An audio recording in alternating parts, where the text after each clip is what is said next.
김대중 노무현의 연설 모두 담당했던 강원국 씨를 모십니다. 우선 어쩌다가 연설 담당을 하시게 된 거예요? 그렇게 길게 올해? 그 청와대 가기 전에 제가 김우중 회장 그 정경련 회장 하실 때 대우에서 김우중 회장의 스피치라이터. 대우 증권에서 한 7년 근무를 하고요. 그 이제 회장 비서실 이제 정경련 회장이 됐을 때 회장 비서실에 가서 자본의 앞잡이였잖아. 그때는 김우중 회장은 저한테 영웅이었어요. 그때는. 예. 그래서 3년간 그 대우 회장 비서실에 있다가 대우가 이제 문을 닫았죠. 예. 그리고 좀 있다가 김대중 대통령 연설 행정관 중에 경제 분야 쓰는 사람이 어디를 가게 됐어요. 근데 이제 청와대에서 이제 공석이 있으면 안 되니까 사람을 찾았는데 정경련 회장 연설을 썼으면 이 사람은 좀 쓸 수 있겠다 싶어서 저한테도 이제 시험 문제를 줬고 광복절 경축사를 써서 보내렸는데 그 기획예산처라든가 경제부처 장관 연설 쓰는 사람도 한 2사람 정도. 그때 테스트를 해요, 이렇게? 연설 써보라고? 네, 어느 날 갑자기 메일이 왔어요. 전혀 생명부지 그 당시 고도원 선배가 연설 비서관이었는데 전혀 몰랐는데 이제 와서 나한테 전화 왔다는 것도 얘기하지 말라고 그래서 정말 나는 처음으로 저는 청와대 어디 있는지도 몰랐고. 청와대 어디서? 실제로 청와대 나중에 면접하러 갔는데 어디에 있는지 정말 몰랐고요. 택시를 탔는데 청와대에 가자는 소리가 안 나오는 거예요. 무서워서. 그래서 광화문 가자고 그래가지고 거기서 걸어갔어요. 근데 그 공무원 둘은 들어오기 싫었던 거죠. 왜냐하면 경력에 기스가 나니까 그분들은 대충 써서 보냈을 테고 저만 숨어서 누구한테도 얘기하지 말라고 그래서 저 혼자 숨어가지고 열심히 썼어요. 제가 들어가게 됐는데 면접은 뭐 딱 하나 물어보더라고요. 지금 박선숙 수석 뭐 이런 분들이 면접했는데 아픈 데 없냐고 그러더라고요. 아픈 데 없냐고? 여기 없다고 그랬더니 그럼 됐다고. 그래서 가게 됐는데 그리고 이제 3년간 김대중 대통령 모셨는데 저는 이제 그걸로 끝난 걸로 생각했죠. 정권이 연장이 돼도 자리가 모자라니까 그 노무현 대통령 당선을 도운 분들이 얼마나 많아요. 그러니까 당연히 이제 자리를 비워줘야 되는데 그 연설 비서관 자리는 아무도 안 하려고 그러는 거예요. 우리 윤태영 선배도 안 하려고 그러고. 왜 안 하려고 너무 힘드니까. 너무 힘드니까 말이 너무 많아가지고. 그래서 노무현 대통령도 제가 하는 건 당연히 못마땅하게 생각하셨는데 아무도 정말 안 한다고 하니까 제가 하게 됐어요. 안 한다고 한 이유는 뭐래요? 기본적으로 노무현 대통령이 이 본인의 말과 글을 굉장히 잘 하려고 노력을 하시는 분이고요. 그래서 이제 그거를 쓰는 일이 되게 힘들어요. 그분은 적당히 끝이 없어요. 행사 시작하는 순간까지 고치세요. 시간이 더 남으면 더 고치실 거예요. 그러니까 광복절 경축사 같은 경우도 한 7개, 8개를 써요. 버전을? 예, 전혀 다른 주제로. 그러니까 버전 하나를 쓰려면 되게 한 열흘을 집에 못 가는데 그런 거를 계속 쓰시는 거예요. 근데 본인이 그러셨어요. 하나 써놨다고 생각이 바뀌고 상황이 바뀌었는데 써둔 거 있으니까 그거 가서 읽지? 이건 말이 안 된다. 바뀌었으면 바뀐 원고를 쓰는 게 최선이다. 그래서 근데 그분은 계속 바뀌세요, 생각이. 정말 급질문. 그 원고도 쓰셨어요? 부끄러운 줄 알아야지 그거. 그 원고가 없는 그냥 예. 연설이었나요? 그러니까 말씀 자료는 갔는데 말씀 자료도 연설 비서관이 TF 팀장이에요. 그래서 관련 비서관들하고 같이 해서 말씀 자료 작성을 해요. 각자 맡겨놓으면 기조가 없고 그걸 이제 메시지 관리가 안 되잖아요. 일관되게 좀 가는 게 있어야 되는데 그래서 근데 전혀 참고를 안 하세요. 전혀 참고를 안 하세요. 전혀 참고를 안 하세요. 제가 인수위 때 인수위 시작한 날부터 끝날 때까지 당선자 연설을 썼는데 단 한 번도 저는 하루에 뭐 2개, 3개를 집에 못 가고 거의 썼는데 단 한 번도 그걸 읽으신 적이 없고 참고조차 안 하시더라고요. 그래서 제가 김대중 대통령께 너무 죄송한 거예요. 왜냐하면 제가 거기 이제 파견 형태로 인수위에 나갈 때 박지원 실장이 비서실장이었는데 저를 불러서 국민의 정부에 명예를 걸고 가서 잘하라고 그랬는데, 이게 김대중 대통령 그래도 연설을 3년간 쓰면서 그분께 배운 게 있는데, 그게 전혀 씨알도 안 먹히는 거예요. 그래가지고, 이거는 정말 김대중 대통령에 대해서 제가 못하는 거다 했는데, 취임식 당일날 그 취임사가 있고, 취임 오찬사, 만찬사가 있는데, 다들 취임사에 집중을 하고요. 오찬사, 만찬사는 전혀 이제 참모들이, 거기 이제 핵심 측근 참모들이 신경을 안 쓰는 거예요. 노무현 대통령이 단 한 번도 밥자리에서 읽은 적이 없다는 거죠. 준비된 연설이 필요 없다는 거죠. 밥 먹으면서 읽은 적이 없대요. 근데 저는 제 일이니까 당연히 김대중 대통령이 한 번도 안 읽은 적이 없으시거든요. 그래서 좀 준비를 했죠. 했는데 딱 취임을 하시고 나서 노무현 대통령이 마음이 갑자기 이제 대통령이 되고 나니까 사실은 뭔가 이렇게 좀 그냥 하면 안 되겠다는 생각이 드셨나 봐요. 그날 하루만 그러셨는데 오찬사가 있냐고 찾으셨어요. 그래서 이제 뭐 허둥대고 이제 뭐 참모들이 찾는데 제가 준비해 놓은 게 있었거든요. 그걸 그대로 읽으셨어. 그다음에 만찬사 할 때 또 찾으시는 거예요. 그러니까 만찬 때는 이제 정상들 해외에서 온 사람들 대상이고, 오차는 국내에서 이제 좀 난다긴다 하는 사람들 모아놓고 하는데, 그걸 2번을 읽으시고, 그 다음 날인가, 다다음 날인가, 청와대 순시를 5년 동안 딱 한 번 하셨어요. 한 번. 각 방을 이렇게 돌아다니시는 걸. 근데 저희 방에 와가지고, 저 뒤에 이렇게 찌그러져 있는, 난 나가리라고 생각했는데, 찾으시는 거예요. 인수위 때 파견 나왔던 제 이름도 모르고, 제가 처음 인사드리러 가니까 이렇게 저를 쳐다보시지도 않고, 메이크업을 하시면서 거울로 저 뒤에 제가 서 있고 보시면서 글로 보여주세요 그러시더라고요. 그래서 뭐 인사도 이렇게 하고 나왔는데, 그 파견 나왔던 친구 어딨냐고. 그래서 제가 이제 쭈뼛쭈뼛 나가니까 저보고, 자네 덕분에 내가 낭패를 면했다고 고맙다고 그러는 거예요. 그러니까 뒤에 막 비서실장, 장관들 새로 된 사람들 쫙 뒤에 있는데, 도대체 제가 뭘 했길래 대통령이 그 사람들은 아무도 모르죠 그거를. 그 과거의 패러다임으로는 대통령이 일개 그 행정관한테 뭘 고맙다는 얘기를 왜 해요? 당연히 그냥 하는 일인 거고. 그런데 그분은 그냥 고마운 건 고맙다고 꼭 표현을 하고 싶은 거예요. 그리고 뭐 지위를 따지지 않고 그걸 고맙다고. 그분은 예를 들어 연설비서관을 대통령이 이렇게 찾으면 제가 가잖아요. 그럼 자네가 쓸 건가 그래요. 그럼 아니요 그러면은 쓸 사람 오라 그래. 그럼 행정관이 이제 과장이나 국장이 가서 직접 구술을, 과장한테 대통령이 직접 구술을 하시죠, 연설 쓸 때. 처음에 연설문을 쓸 때 초안을 잡기 위해서 구술을 하는 스타일이었어요? 김대중 대통령도 그랬었어요? 김대중 대통령은 한 번도 이제 구술을 받은 적이 없고요. 심지어 김대중 대통령 때는 이제 우리가 올려드린 종이에 고쳐서 주시는데, 빨간 펜 선생님. 예, 그래서 밑에 비서동에서 이제 대통령 직무실까지는 걸어서 뭐 30분 거리니까, 그때도 이메일은 있었으니까 이제 부속실에 이메일을 쏘고 부속실에서 출력해서 대통령 드리면 되잖아요. 근데 그 당시 분위기는 어디다 대고 대통령한테 쏘냐고. 메일을 쏘는 것도 쏘는 거라고. 근데 이메일이 거의 처음 나왔을 때예요. 어디다 대고 쏘냐고 그래가지고 매번 출력해가지고 이렇게 딱 두 손으로 들고 올라갔어요.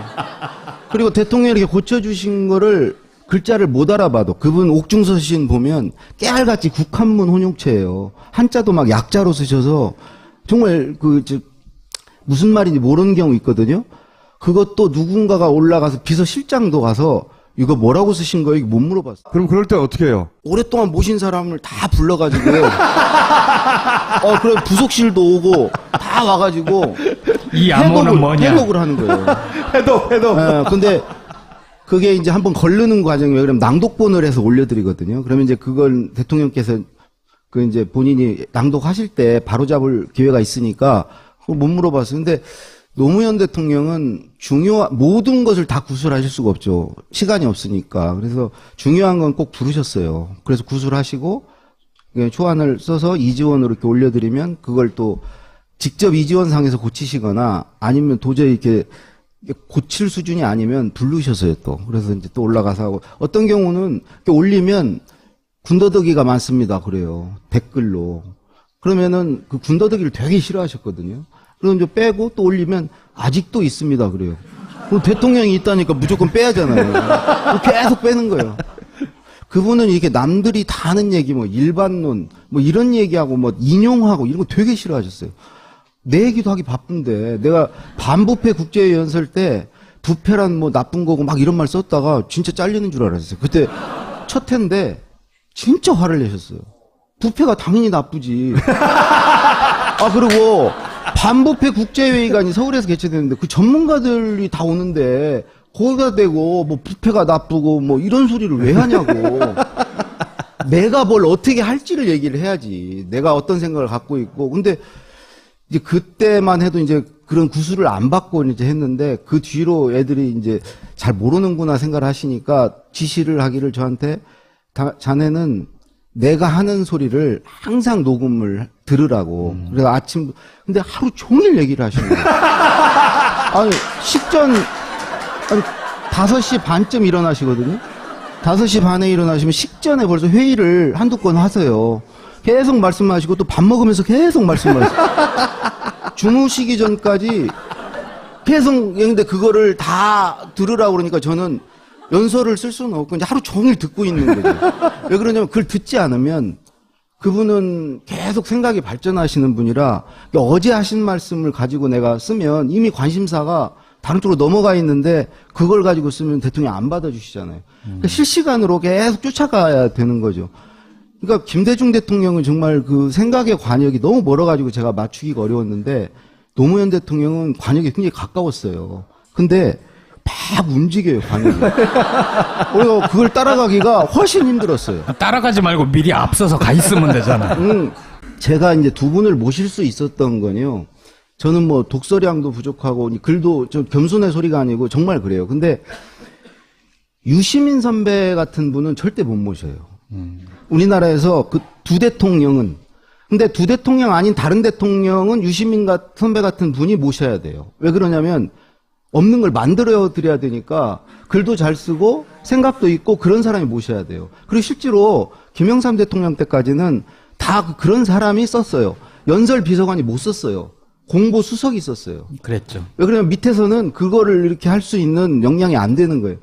연설비서관은 자료만 챙겨서 공보수석한테 줬어요. 그럼 공보수석은 앉아서 연설일이 다 했어요. 윤여준 수석, 뭐 이수정 수석. 그리고 그럼 공보일은 누가 했냐? 정무수석이 했어요. 왜 정무수석이 공보일을 언론을 상대합니까? 채찍과 뭐 이거 당근을 정무수석이 갖고 있는 거예요. 정무수석이 언론 핸들링을 다 했어요. 언론 정책도 다 하고 공보수석은 언론 일을 않고 앉아서 연설문만 쓰고 있었어요. 근데 그 일이 가장 중요한 일이었어요.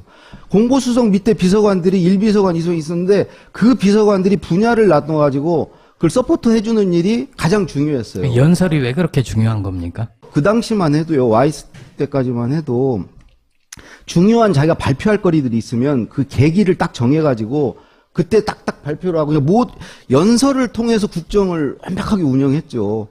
왜냐면 개인적으로 뭐 이렇게 노무현 대통령 같이 어디 뭐 이렇게 뭐 춘추관을 찾아가지도 않고 이게 사람을 만나서 이렇게 허심탄회하게 얘기하는 스타일들이 아니고 절대 그런데 왜냐면 그때까지만 해도 절대 대통령은 말하지 마라. 말하면 무섭지 않다. 말하지 말고 가만히 보다가 그냥 잡아다가 중앙정부 데려가서 족치고 내보내고 세무조사하고 이렇게 하면 되지 뭐 설명해주고 그렇게 하지 말라고 얘기하고 그것도 하지 마라. 그냥 가만히 입 닫고 있다가 행동으로 보여줘라. 그게 대통령의 덕목이었거든요.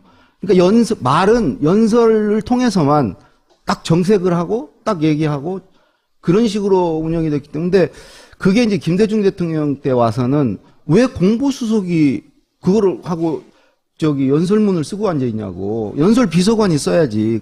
이 유시민 선배한테 2번 정도 대통령이 부탁을 한 적이 있어요. 네.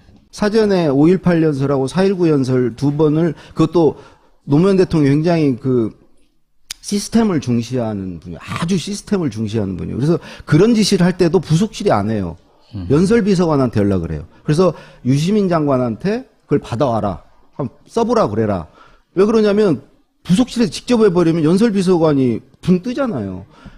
제가 연락을 하니까 유시민 장관께서 거의 뭐 새벽에 이렇게 작업을 하셔가지고 새벽에 보내주셨더라고요. 어디 지방 출장 중이신데 PC방 가서 쓰셨대요.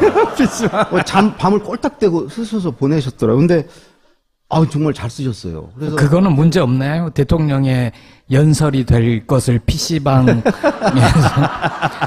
보안이 허술한 곳에서 흘러나갈 수도 있는데. 근데 그거 이제 그럴 염려가 없는 게요. 그걸 이제 보고를 드렸더니 대통령이 쭉 읽어보시더니 유시민 생각이네.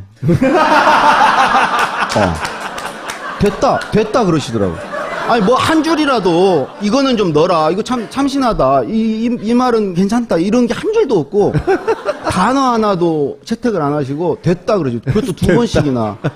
그래서 제가 유시민 장관한테 정말 드릴 말씀이 없어가지고 대통령이 됐다고 그러십니다 하셨더니 근데 바로 이제 그런 분은 대통령을 두 분은 모실 수가 없는 거예요. 그런 분들은요 자기 생각을 자꾸 집어넣어요. 자기도 모르게. 그리고 자기 문체가 있기 때문에 자기도 모르게 자기 글을 써요. 그러면 노무현 대통령, 김대중 절대 안 받아줘요. 아무리 생각이 좋고 명문장에도 안 받는데 저 같은 사람이 좋은 거예요. 깨끗한 게 들어갈 내 생각이 없어요. 그리고 나는 문체도 없어요. 저는 대통령 생각이 없으면요 글을 못 써요. 그냥 너무 얼마나 간절하게 대통령 생각을 쫓겠어요. 계속 들어야 되고 대통령 생각이 없으면 아예 못 쓰니까 저는. 더군다나 또 저는 문체도 없기 때문에 대통령 문체를 갖다가 써야 돼요. 그래서 노무현 대통령이 좋아하는 단어까지 책상에다 붙여놓고 그 단어를 썼어요, 다. 논리적인 전개 방식이랑 모든 건 다 대통령 당연히 따라가는 거고요. 그러니까 모든 걸 다 구술을 안 해주시는데 이제 작은 것들은 이제 써서 올리면 구술해 주신 경우도 사실은 구술을 받을 때 대통령께서 그냥 그거 있잖아. 그거 알지? 막 그래요. 그럼 저는 모르는데.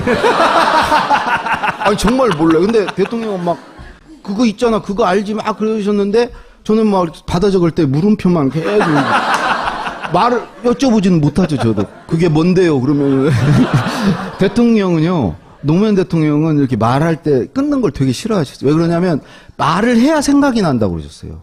막 생각이 나야 되는데 그걸 뭐 중간에 끊으면 안 되니까 해서 초안을 써서 올려드리면 대통령께서 그러세요. 내가 다 얘기해줬는데 너 왜 이렇게 썼냐고. 근데 실제로는 얘기 안 해주셨거든요.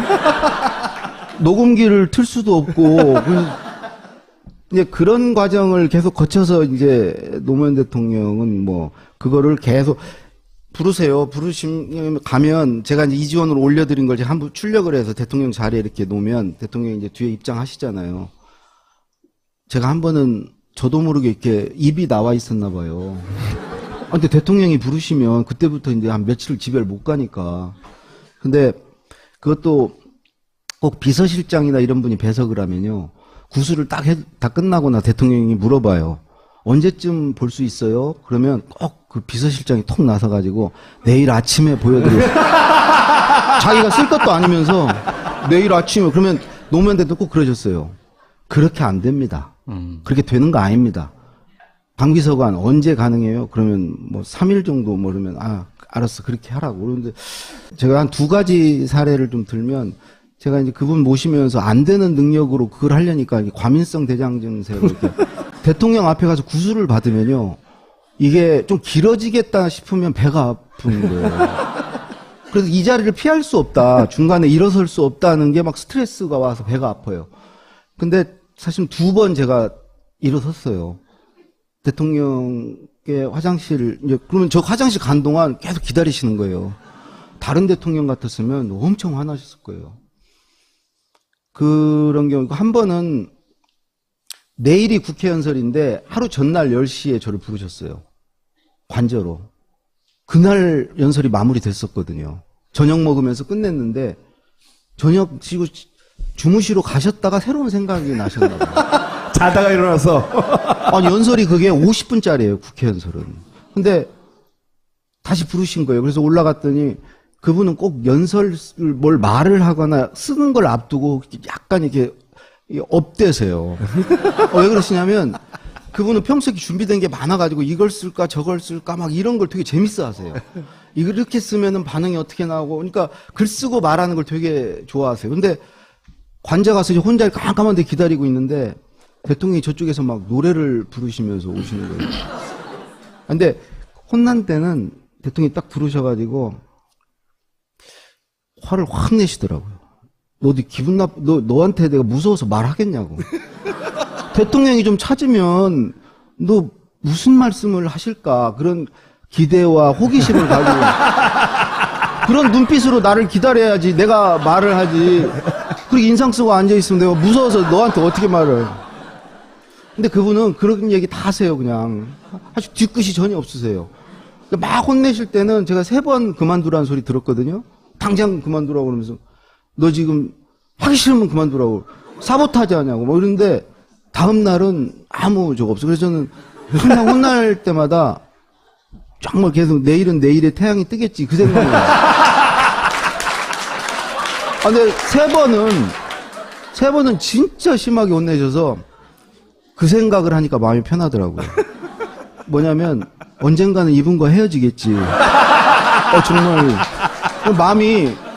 근데 사실 실제로 헤어졌죠. 근데 그때도 이제 구술을 해주시는 거예요. 다시 쓰자고. 아니 제가 50분짜리 연설을 쓰려면요, 저는 거의 한 5일을 써야 돼요.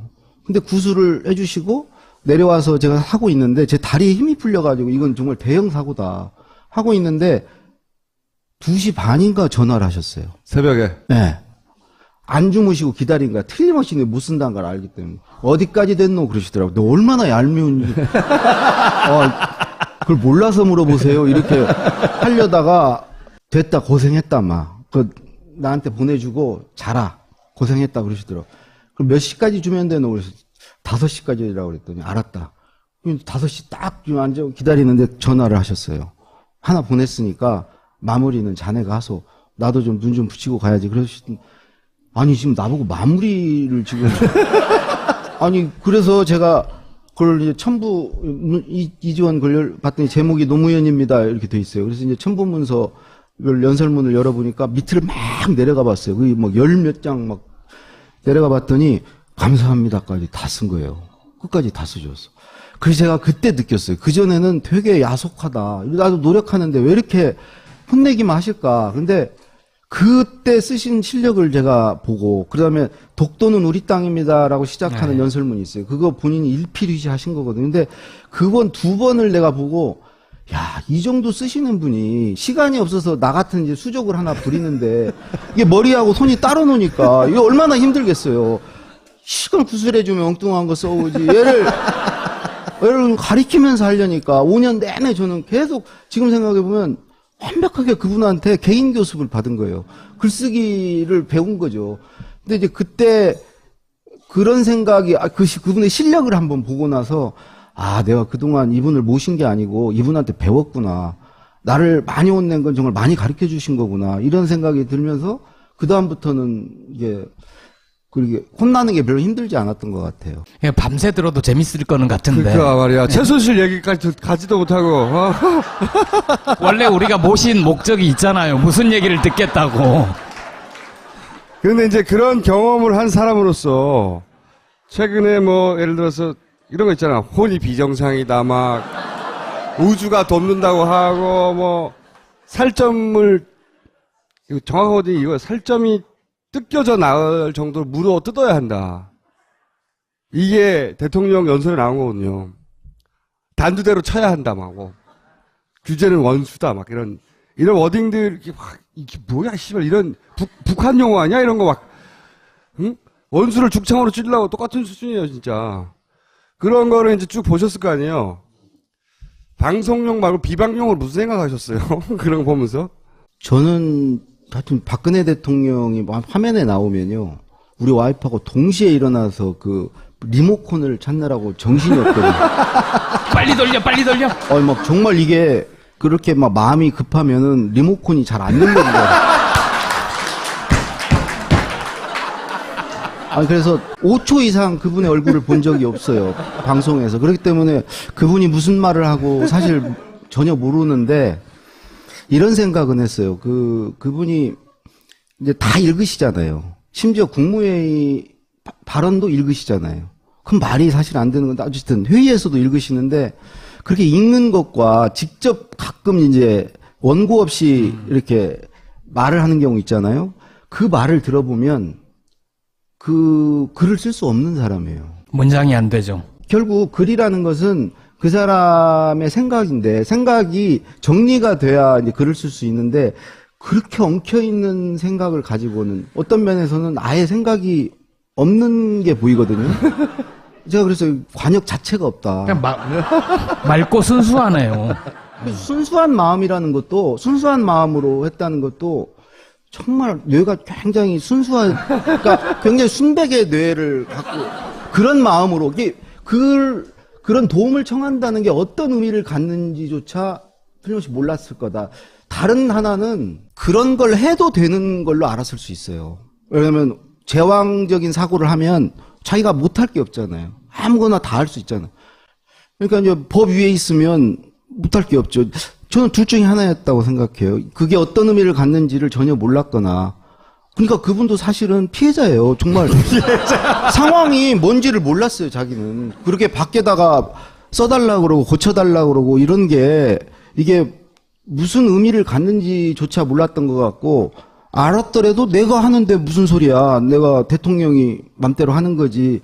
이런 생각을 하셨던 것 같은데 그래서 제가 계속 의문을 가졌던 건 저거를 말을 못하는 사람이 저걸 썼을 리는 없고 연설기록비서관이 얘기한 걸 보면 뭔가를 써서 드리면 많이 바뀌어서 나온다고 그러고 그러면 부속실 안에 저는 누가 쓰는 사람이 있겠구나. 고치는 사람이 부속실이 있구나. 뭐 하는 데입니까? 부속실이. 그러니까 부속실은 대통령한테 올라오는 모든 서류들을 대통령이 다 보실 수가 없으니까 그걸 선별하는 데죠. 보고 드릴 거 보고 드리고 안 보여드릴 거 안 보여드리고 그야말로 문고리 권력인데 그 안에 그래서 내가 그 안에 있는 사람이 연설비서관을 해야 되는데 이게 좀 뭐가 잘못됐다 그렇게 생각했는데 그게 이제 밖에 있었던 거죠. 밖에 있었던 거죠. 근데 이게 사실은 정말 대통령은 말로 국정 운영하는 거거든요. 근데 그 말을 누군가에 검사받고 말을 틀어주고 있는 사람이 있다면 정말 그거는 국정 무슨 개입이나 뭐 농단이 아니고 정말 그 사람이 국정을 운영한 거예요. 그 사람이 대통령이에요. 대통령이 뭘로 국정을 운영합니까? 저는 또 한 가지 의문이 어디까지 알았을까? 그러니까 대통령 본인 알았고 당연히 그다음 이걸 배달했다고 하는 한겨레가 보던 정호성 제일 부속 비서관 지금 말씀하신 부속 비서관 부속 비서관이라는 게 그야말로 비서인 거죠 비서. 대통령 비서실에 많은 비서들이 있지만 그 비서 중에 비서죠. 집사. 예. 집사. 부속실장이었죠. 제일 부속실장. 부속실 부속 비서관이라고 그러더라고요. 부속실장이라고 안 아, 그런가요? 예. 어쨌든 집사인 거예요. 정호성 문고리 3인방 중에 한 사람. 이 양반은 당연히 알았을 거고 배달을 했으니까. 그러면 대통령하고 그 집사 두 사람만 알고 청와대 모두가 모를 수 있어요 이게? 사실은 제가 이번 사태를 겪으면서 정말 현실은 우리가 상상하는 것보다 더 드라마틱하구나. 그러니까 상상을 초월한 일이 가능하구나. 아마 이게 이 사태 이후로 우리가 IMF 겪으면서 뭐 이런 걸 많이 알았듯이 정말 우리 국민의 상상력이 어떤 일이 벌어지면 이제 이런 것도 이제 상상할 수 있는 역량을 갖추게 될 거예요. 정말 이거는 근데 이게 이제 있을 수 없다는 걸 떠나서 제 경험으로는 지금 정도 분위기면 제가 이번 4년 차를 2번 겪어봤거든요. 김대중 대통령, 노무현 대통령. 그렇죠. 청와대 전 직원들의 대체적인 어떤 느낌이 다 끝났다는 분위기예요. 그건 아주 그냥 근데 희한하게 밖에 나가면 사람들이 아직 안 끝났다는 걸로 대우를 해줘요. 그게 너무 저는 이상했어요. 그러니까 안에서 느끼는 어떤 체감 그것과 밖에서 사람들이 생각한 거의 지금은 가만히 놔뒀어도 이 사태가 없어도 사실은 이제 거의 정말 끝난 건데 그 몰랐다는 건 좀 이해가 안 돼요. 청와대에서 그 모를 수가 없어요. 근데 그 비서실장 얘기하는 거 보면 진짜 모르는 것 같아요. 비서실장은 정말로 몰랐던 것 같아요. 근데 나는 그 정말 비서의 실장이서 모른다면은 아니 근데 그 말이 안 돼요. 비서실장뿐만이 아니고 제 경험으로는 하여튼 다 대부분 저런 정도의 일은요 다 알아요. 근데 저거를 비서실장이 정말 연기를 하는 건지 뭔지 모르겠지만 뭐 이렇게 봐서는 정말 몰랐다 모르는 걸 보면 그게 어떻게 가능하죠? 매일매일 갖다 줬다는데 이만큼 30cm면은 그날 대통령한테 보고되는 소리 몽땅 합쳐가지고 갖다 준 거 아니에요. 매일매일. 그게 어떻게 가능하죠? 이게 모르게. 본인의 경험으로는 그 불가하다는 거죠. 불가능하죠. 청와대 이제 노무현 대통령 때 안 그랬지만 김대중 대통령 때 이제 아침에 몇 명이 이렇게 모이는 회의 뭐 이런 거 다 알아요. 자기들끼리 뭐 비밀이라고 하지만 다 알아요. 우리가 고등학교 다닐 때 선생님 보면 선생님이 뭐 아무리 자기 실력을 숨기고 뭐라고 하려고 그래도 우리는 다 알고 있잖아요. 근데 실제로 청와대도 그거 뭐 얼마나 뭐 이렇게 정치적으로 이렇게 좀 발달한 사람들이 거기 있습니까? 정무적 그런 게 근데 그런 게 몰랐다는 게 저는 좀 이해가 안 돼요. 만약에 김대중 노무현 때 이런 사건이 있었어요. 그 양반들이라면 이런 사고 자체가 없었겠지만, 뭐 다른 사고가 있을 수는 있어도 이런 종류의 사고는 없었겠지만, 본인이 스스로 생각하고 말하는 사람들이니까. 근데 어쨌든 대통령이 숨기고 싶은 치부가 드러나는 사건이 있었어. 근데 사과문을 작성해야 돼. 그러면 어떻게 반응했을까요? 두 노무현 사람은? 대통령 때 많이 했죠. 그 농민 두 사람 돌아가셨을 때도 했고, 예를 들어서 정치자금 문제, 그다음 최도술 문제 뭐 이렇게 쭉 나왔을 때마다 했는데, 그때 이제 딱 일이 터지면 민정수석, 비서실장, 그다음에 연설비서관. 왜 연설비서관은 가야 되냐면 일단 뭔가를 대통령이 발언을 하시게 될 가능성이 크잖아요. 그러면 구술을 받아야 하잖아요. 그럼 그냥 빈손으로는 절대 못 가죠. 대통령한테 가서 알아서 하십시오. 이런 부분 없으니까 뭐라도 하나 빨리 써가지고 이제 올라가죠. 그러면 비서실장은 막 계속 아직도 안 되냐, 아직도 안 되냐. 근데 그 대답하느라고 저는 못 쓰고 지금 계속 지금 언제 되냐. 그러면 막 그 대답, 그래도 하여튼 뭐라도 써가지고 올라가요. 근데 단 한 번도 노무현 대통령이 써가지고 간 거를 본 적이 없으세요. 가면은, 그럼 이제 드리잖아요? 그럼 이건 먹고 그러시면, 아, 이거 발표문안 작성해 봤습니다. 그러면, 아, 됐다. 내가 알아서 할게. 근데 이미 생각이 딱 정리되어 계세요. 그래서 내가 그걸 보면서, 만약에 대통령이, 야, 뭐냐, 막 이러면서 막 죽치면서 그거를 딱 보고, 막 허둥대면서, 뭐 더 좋은 의견 없는지, 막 이러면, 항상 위기 관리가 가장 중요한데, 그런 대통령을 모실 때 내가 얼마나 불안할까. 다행히 노무현 대통령은 됐다, 막. 내가 알아서 할게. 딱 이러시니까 믿음직하잖아요. 그리고 실제로 아무것도 준비 안 된 상황에서 메모 몇 자 딱 해가지고, 춘추관 가서 연설 잘 하세요. 그거 뭐 쓰지도 않고 단어 몇 개 써가. 그래서 정말 리더는 저런 준비된 리더가 필요하구나. 저런 게 안 된 사람이 남의 머리를 빌려서 만약에 이걸 하려고 그러면 위기 때는 어떡할 거예요. 그 사람 어디 전화 연결 안 되고 그러면 누구한테. 연결 안 돼요. 지금 독일 전화 연결 안 돼가지고 지금 사과문이 이렇게 나온 거 아니에요 지금. 말 재주꾼이시네. 이 책이 10만 권이 팔린 거는 어떻게 가능했죠? 아, 그거는 뭐 노무현, 김대중 대통령이 정말 덕분이에요. 예, 그래서 그분들을 이제 더 공이 큰 사람이 있네요. 박근혜 대통령. 그분이 계속 무슨 연설을, 그다음에 소통을 않고 계속 그러면서 살려냈어요. 노무현과 김대중 대통령을 옛날 그리워하게 만들었어요. 옛날 그래도 그때 그분들이 정말 우리하고 가까워 소통하려고 했구나. 그러면서 찾은 게 저 책이에요. 그러니까 저 책이 막 사실은 박근혜 대통령한테 제가 사실 고마워해야 되는데 저 최순실한테 고마워하셔야죠. 오늘 검찰이 최순실 집 압수수색 갔는데 저 책 나올지도 몰라요. 아니 근데 저 책을 쓸 때요. 저 한 2,000부 팔릴 줄 알았거든요.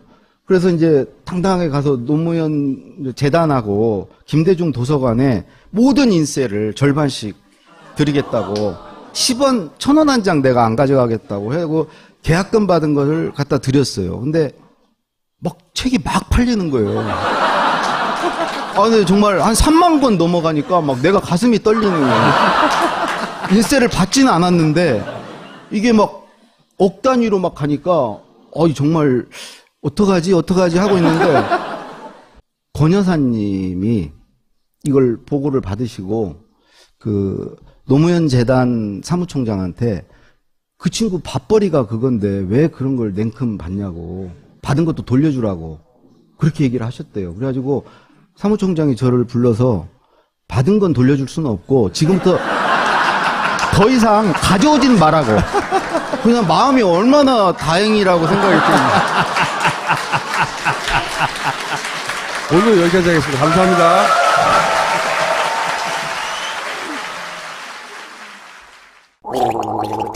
엄마, 가글 했는데 입에서 뭐가 나왔어. 그거 올리덴탈 체크 가글이라 그런겨. 지금 쓰고 있는 가글 사용 후 확인해 보셨나요? 무색소, 무알콜, 무계면 활성제의 올리덴탈 체크 가글은 쉽게 나온 입안의 이물질을 눈으로 확인할 수 있습니다. 딴지마켓에서 판매 중입니다. 김대중 노무현의 연설 모두 담당했던 강원국 씨를 모십니다. 우선 어쩌다가 연설 담당을 하시게 된 거예요? 그렇게 길게 올해? 그 청와대 가기 전에 제가 김우중 회장 그 정경련 회장 하실 때 아, 대우에서 김우중 회장의 스피치라이터. 대우증권에서 한 7년 근무를 하고요. 그 이제 회장 비서실 이제 정경련 회장이 됐을 때 회장 비서실에 가서 자본의 앞잡이였잖아.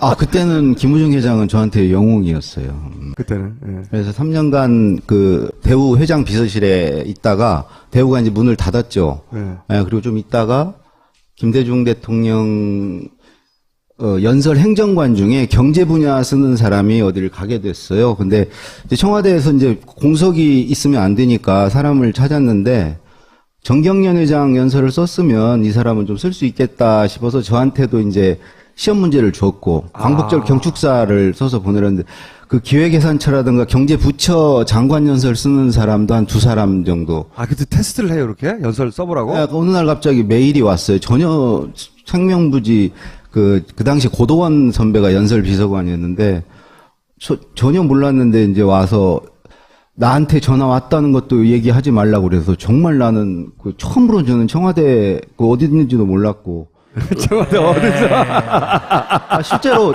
청와대 나중에 면접하러 갔는데 어디에 있는지 정말 몰랐고요. 택시를 탔는데 청와대에 가자는 소리가 안 나오는 거예요. 무서워서. 그래서 광화문 가자고 그래가지고 거기서 걸어갔어요. 근데 그 공무원 둘은 들어오기 싫었던 거죠. 왜냐하면 경력에 기스가 나니까 그분들은 대충 써서 보냈을 테고 저만 숨어서 누구한테도 얘기하지 말라고 그래서 저 혼자 숨어가지고 열심히 썼어요. 제가 들어가게 됐는데 면접은 뭐 딱 하나 물어보더라고요. 지금 박선숙 수석 뭐 이런 분들이 면접했는데 아픈 데 없냐고 그러더라고요. 아픈 데 없냐고. 여기, 없다고. 여기? 없다고 그랬더니 그럼 됐다고. 그래서 가게 됐는데 그리고 이제 3년간 김대중 대통령 모셨는데 저는 이제 그걸로 끝난 걸로 생각했죠. 정권이 연장이 돼도 자리가 모자라니까 그 노무현 대통령 당선을 도운 분들이 얼마나 많아요. 그러니까 당연히 이제 자리를 비워줘야 되는데 그 연설 비서관 자리는 아무도 안 해요. 다들 취임사에 집중을 하고요. 오찬사 만찬사는 전혀 이제 참모들이 거기 이제 핵심 측근 참모들이 신경을 안 쓰는 거예요. 노무현 대통령이 단 한 번도 밥자리에서 읽은 적이 없다는 거죠. 준비된 연설이 필요 없다는 거죠. 밥 먹으면서 읽은 적이 없대요. 근데 저는 제 일이니까 당연히 김대중 대통령이 한 번도 안 읽은 적이 없으시거든요. 그래서 좀 준비를 했죠. 했는데 딱 취임을 하시고 나서 노무현 대통령이 마음이 갑자기 이제 대통령이 되고 나니까 사실은 뭔가 이렇게 좀 그냥 하면 안 되겠다는 생각이 드셨나 봐요. 그날 하루만 그러셨는데 오찬사가 있냐고 찾으셨어요. 그래서 이제 뭐 허둥대고 이제 뭐 참모들이 찾는데 제가 준비해 놓은 게 있었거든요. 그걸 그대로 읽으셨어. 그다음에 만찬사 할 때 또 찾으시는 거예요. 그러니까 만찬 때는 이제 정상들 해외에서 온 사람들 대상이고 오찬은 국내에서 이제 좀 난다긴다 하는 사람들 모아놓고 하는데 그걸 2번을 읽으시고 그 다음 날인가 다다음 날인가 청와대 순시를 5년 동안 딱 한 번 하셨어요. 한 번. 각 방을 이렇게 돌아다니시는 걸. 근데 저희 방에 와가지고 저 뒤에 이렇게 찌그러져 있는 난 나가리라고 생각했는데 찾으시는 거예요. 인수위 때 파견 나왔던 뭐 제 이름도 모르고 제가 처음 인사드리러 가니까 이렇게 저도 쳐다보시지도 않고 메이크업을 하시면서 거울로 저 뒤에 제가 서 있고 보시면서 글로 보여주세요 그러시더라고요.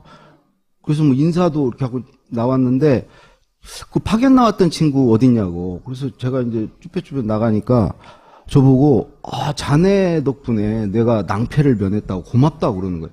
그러니까 뒤에 막 비서실장 뭐 장관들 새로 된 사람들 쫙 뒤에 있는데 도대체 제가 뭘 했길래 대통령이 그 사람들은 아무도 모르죠 그거를. 그 과거의 패러다임으로는 대통령이 일개 그 행정관한테 뭘 고맙다는 얘기를 왜 해요? 당연히 그냥 하는 일인 거고. 그런데 그분은 그냥 고마운 건 고맙다고 꼭 표현을 하고 싶은 거예요. 그리고 뭐 지위를 따지지 않고 그리고 고맙다고. 그분은 예를 들어 연설비서관을 대통령이 이렇게 찾으면 제가 가잖아요. 그럼 자네가 쓸 건가 그래요.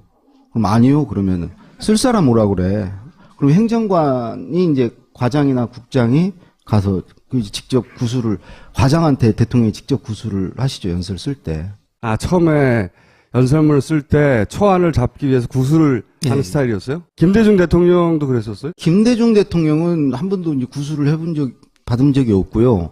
심지어 김대중 대통령 때는 이제 우리가 올려드린 종이에 고쳐서 주시는데 빨간 펜 선생님. 예, 그래서 밑에 비서동에서 이제 대통령 직무실까지는 걸어서 뭐 30분 거리니까 그때도 이메일은 있었으니까 이제 부속실에 이메일을 쏘고 부속실에서 출력해서 대통령 드리면 되잖아요.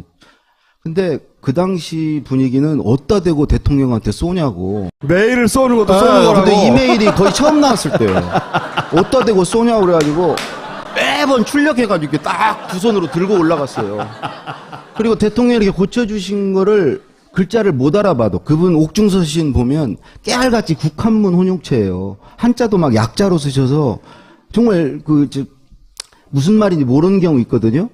그것도 누군가가 올라가서 비서실장도 가서 이거 뭐라고 쓰신 거예요? 못 물어봤어요. 그럼 그럴 때 어떻게 해요? 오랫동안 모신 사람을 다 불러가지고 그래 부속실도 오고 다 와가지고 이 암호는 뭐냐? 해독을 하는 거예요. 해독.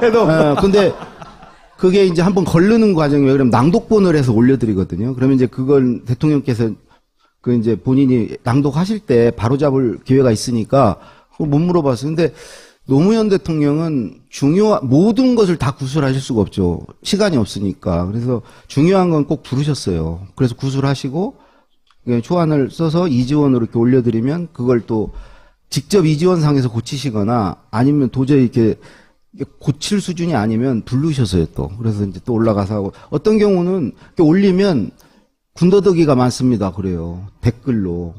그러면은 그 군더더기를 되게 싫어하셨거든요. 그럼 이제 빼고 또 올리면 아직도 있습니다. 그래요. 그럼 대통령이 있다니까 무조건 빼야잖아요. 계속 빼는 거예요. 그분은 이렇게 남들이 다 하는 얘기, 뭐 일반론, 뭐 이런 얘기하고 뭐 인용하고 이런 거 되게 싫어하셨어요. 내 얘기도 하기 바쁜데 내가 반부패 국제회의 연설 때 부패란 뭐 나쁜 거고 막 이런 말 썼다가 진짜 잘리는 줄 알았어요. 그때 첫 회인데 진짜 화를 내셨어요. 부패가 당연히 나쁘지. 그리고 반부패 국제회의가 서울에서 개최되는데 그 전문가들이 다 오는데 거기가 되고 뭐 부패가 나쁘고 뭐 이런 소리를 왜 하냐고. 내가 뭘 어떻게 할지를 얘기를 해야지. 내가 어떤 생각을 갖고 있고. 근데 이제 그때만 해도 이제 그런 구술을 안 받고 이제 했는데 그 뒤로 애들이 이제 잘 모르는구나 생각을 하시니까 지시를 하기를 저한테 자네는 내가 하는 소리를 항상 녹음을 들으라고. 그래서 근데 하루 종일 얘기를 하시는 거예요. 아니, 5시 반쯤 일어나시거든요? 5시 반에 일어나시면 식전에 벌써 회의를 한두 건 하세요. 계속 말씀하시고 또 밥 먹으면서 계속 말씀하시고. 주무시기 전까지 계속, 근데 그거를 다 들으라고 그러니까 저는 연설을 쓸 수는 없고 이제 하루 종일 듣고 있는 거죠. 왜 그러냐면 그걸 듣지 않으면 그분은 계속 생각이 발전하시는 분이라 어제 하신 말씀을 가지고 내가 쓰면 이미 관심사가 다른 쪽으로 넘어가 있는데 그걸 가지고 쓰면 대통령이 안 받아주시잖아요. 그러니까 실시간으로 계속 쫓아가야 되는 거죠. 그러니까 김대중 대통령은 정말 그 생각의 관역이 너무 멀어가지고 제가 맞추기가 어려웠는데 노무현 대통령은 관역이 굉장히 가까웠어요. 근데 막 움직여요, 관역이. 우리가 그걸 따라가기가 훨씬 힘들었어요. 따라가지 말고 미리 앞서서 가 있으면 되잖아요. 제가 이제 두 분을 모실 수 있었던 건요. 저는 뭐 독서량도 부족하고 글도 좀 겸손의 소리가 아니고 정말 그래요. 근데 유시민 선배 같은 분은 절대 못 모셔요. 우리나라에서 그 두 대통령은 근데 두 대통령 아닌 다른 대통령은 유시민 선배 같은 분이 모셔야 돼요. 왜 그러냐면 없는 걸 만들어 드려야 되니까 글도 잘 쓰고 생각도 있고 그런 사람이 모셔야 돼요. 그리고 실제로 김영삼 대통령 때까지는 다 그런 사람이 썼어요. 연설 비서관이 못 썼어요. 공보 수석이 썼어요. 그랬죠. 왜 그러냐면 밑에서는 그거를 이렇게 할 수 있는 역량이 안 되는 거예요. 연설비서관은 자료만 챙겨서 공보수석한테 줬어요. 그럼 공보수석은 앉아서 연설분 일이 다 했어요. 윤여준 수석, 뭐 이수정 수석. 그리고 그럼 공보일은 누가 했냐? 정무수석이 했어요. 왜 정무수석이 공보일을 언론을 상대합니까? 채찍과 뭐 이거 당근을 정무수석이 갖고 있는 거예요. 정무수석이 언론 핸들링을 다 했어요. 언론 정책도 다 하고 공보수석은 언론 일을 않고 앉아서 연설문만 쓰고 있었어요. 근데 그 일이 가장 중요한 일이었어요. 공보수석 밑에 비서관들이 1비서관, 2비서관 있었는데 그 비서관들이 분야를 나눠가지고 그걸 서포트 해주는 일이 가장 중요했어요. 연설이 왜 그렇게 중요한 겁니까? 그 당시만 해도요, 와이스 때까지만 해도 중요한 자기가 발표할 거리들이 있으면 그 계기를 딱 정해가지고 그때 딱딱 발표를 하고 연설을 통해서 국정을 완벽하게 운영했죠. 왜냐면 개인적으로 뭐 이렇게 노무현 대통령 같이 어디 뭐 이렇게 뭐 춘추관을 찾아가지도 않고 이게 네. 사람을 안 하려고 그러는 거예요. 우리 윤태영 선배도 안 하려고 그러고. 왜 안 하려고 너무 힘드니까. 너무 힘드니까 말이 네. 너무 많아가지고. 그래서 노무현 대통령도 제가 하는 건 당연히 못마땅하게 생각하셨는데 아무도 정말 안 한다고 하니까 제가 하게 됐어요. 안 한다고 한 이유는 뭐래요? 기본적으로 노무현 대통령이 이 본인의 말과 글을 굉장히 잘 하려고 노력을 하시는 분이고요. 그래서 이제 그거를 쓰는 일이 되게 힘들어요. 그분은 적당히 끝이 없어요. 행사 시작하는 순간까지 고치세요. 시간이 더 남으면 더 고치실 거예요. 그러니까 광복절 경축사 같은 경우도 한 7개, 8개를 써요. 버전을. 예, 전혀 다른 주제로. 그러니까 버전 하나를 쓰려면 되게 한 열흘을 집에 못 가는데 그런 거를 계속 쓰시는 거예요. 근데 본인이 그러셨어요. 하나 써놨다고 생각이 바뀌고 상황이 바뀌었는데 써둔 거 있으니까 그거 가서 읽지? 이거는 정말 이건 말이 안 된다. 바뀌었으면 바뀐 원고를 쓰는 게 최선이다. 그래서 근데 그분은 계속 바뀌세요, 생각이. 질문, 급 질문. 그 원고도 쓰셨어요? 부끄러운 줄 알아야지 그거. 그 원고가 없는 그냥 예. 연설이었나요? 그러니까 말씀 자료는 갔는데 말씀 자료도 연설비서관이 TF 팀장이에요. 그래서 네. 관련 비서관들하고 같이 해서 말씀 자료 작성을 해요. 각자 맡겨놓으면 기조가 없고 그걸 이제 메시지 관리가 안 되잖아요. 일관되게 좀 가는 게 있어야 되는데 그래서 근데 전혀 참고를 안 하세요. 전혀 참고를 안 하세요. 전혀 참고를 안 하세요. 제가 인수위 때, 인수위 시작한 날부터 끝날 때까지 당선자 연설을 썼는데, 단 한 번도, 저는 하루에 뭐 2개, 3개를 집에 못 가고 거의 썼는데, 단 한 번도 그걸 읽으신 적이 없고, 참고조차 안 하시더라고요. 그래서 제가 김대중 대통령께 너무 죄송한 거예요. 왜냐면, 제가 거기 이제 파견 형태로 인수위에 나갈 때, 박지원 실장이 비서실장이었는데 저를 불러서 국민의 정부의 명예를 걸고 가서 잘하라고 그랬는데 이게 김대중 대통령 그래도 연설을 3년간 쓰면서 그분께 배운 게 있는데 그게 전혀 씨알도 안 먹히는 거예요. 그래가지고 이거는 정말 김대중 대통령에 대해서 제가 잘 못하는 거다 했는데 취임식 당일날 취임사가 있고 취임 오찬사 만찬사가 있는데